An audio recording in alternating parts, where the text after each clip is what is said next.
paling sering saya banyak teman-teman ini adalah, Pak saya bingung brandingnya gimana caranya. Saya nggak punya kemampuan, saya nggak punya bingung mulai dari mana. Gitu. Bingung mulai dari mana, tidak punya kemampuan desain, tidak punya kemampuan copywriting, tidak punya ini, dan yang terakhir adalah tidak punya modal. Modalnya tidak cukup. Nah, ini yang kayak gini. Terus gimana kalau ini semua ada di dalam tidak ada, maka Anda tidak cocok di pengusaha. Kira-kira seperti itu. Mudahnya kira.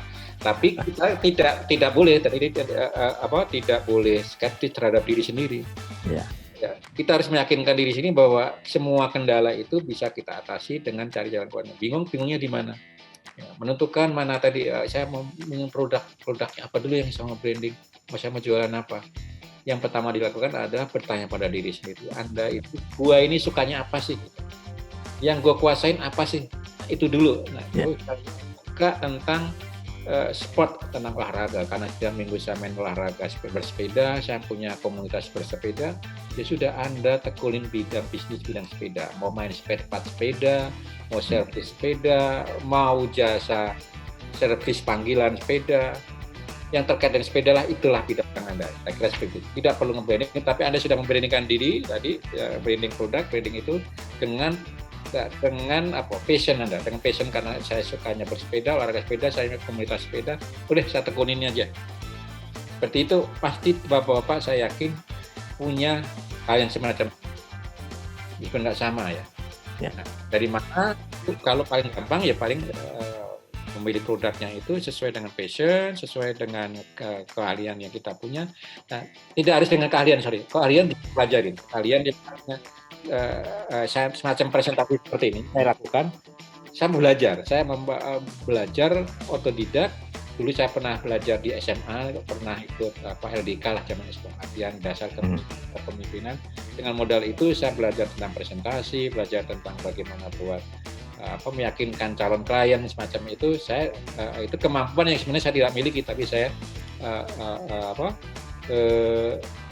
belajar dan akhirnya bisa. Saya dengan seperti ini, saya pernah diundang Keplu, Kementerian Luar Negeri, untuk memberi materi tentang stres. Saya ngomong, saya itu nggak punya kemampuan di bidang psikologi. Teman itu kenal karena ngelihat video saya, lihat Facebook saya, lihat ketika ngobrol saya kadang-kadang seperti sedang presentasi gitu. Oh, lu pokoknya bisa deh. Gitu. Saya bingung lah, materi tentang stres aja saya nggak tahu mau ngomong apa. Tapi karena dia percaya, akhirnya saya riset tentang stres itu sendiri. Dan alhamdulillah di waktunya 4 jam orang ngasih approach ke saya tentang sesuatu yang baru saya pelajari kayak gitu. Nah itu bisa kita pelajari. Ini tidak punya kemampuan kita itu.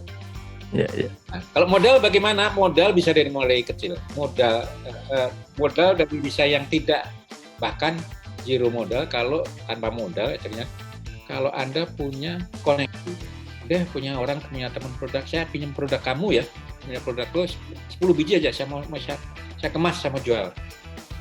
Misalnya seperti itu. Atau dulu saya itu tidak mulai bisnis tanpa modal. Saya dapat klien dulu, teman yang sudah di sektor di sebuah perusahaan itu ngomong, saya punya kemampuan ini, yaudah lu garap ini. Saya nggak punya alat. Akhirnya teman-teman saya yang saya kumpulin, mereka ada komputer di rumah, ada ini bikin desain, kita subkan desainnya, nulisnya sendiri kayak gitu. Nah, akhirnya bisa juga. Intinya kalau bapak-bapak dan ibu-ibu ingin maju, pengen bisnis ini, insya Allah selalu ada jalan keluar. Ya.